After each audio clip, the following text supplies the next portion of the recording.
Lilet, di ba nangako ako sa'yo na ipapagpatuloy namin ang pagpapaimbestiga kay Atty. Renan? Meron na kami nakuhang testigo laban sa kanya. Sino po? Siya.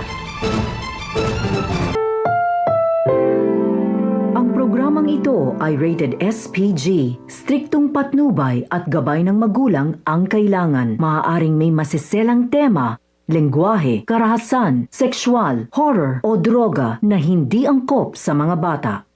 Kapakapanabik na po at tumitindi na ang mga eksena maging ang kaganapan na ating pagkaabangan at ating rin namang pagkatutukan dito lang sa ating pinagkakasubaybayan tuwing hapon na Lilet Matias, Attorney at Do.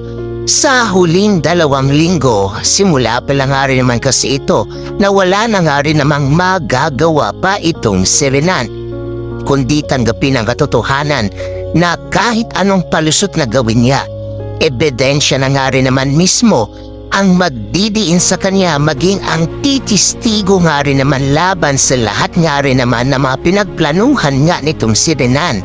Kaya wala na nga rin namang palusot pa itong si Renan dito kay Ira dahil sa mga nalaman, natuklasan. At dito simula na nga din naman kasi ito na wala na nga rin namang kapatawaran pa.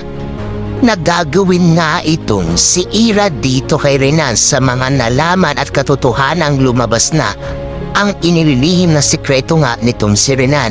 Hindi napapayag pa itong si Ira na magpaikot pa nga rin naman siya at magpaniwala sa lahat ng mga pinagsasabi nga nitong si Renan sa kanya. At dito sasabihin nga nitong si Ira mismo sa harap mismo nitong si Renan na, "Di mo na ako maloloko, Renan. Naniniwala na ako ngayon sa lahat ng sinabi ni Ate Lilet." Dito simula na nga rin ba ito para sumuko na nga lang din naman itong si Renan dahil wala na nga rin naman kasi siya magagawa kundi tanggapin na katotohanang sira na ang lahat ng kanyang mga plano at wala na nga rin naman siya magagawa pa para isalba nga rin naman at magpalusot nga dito kay Ira at sa mga kapulisan na ating pagkakaabangan.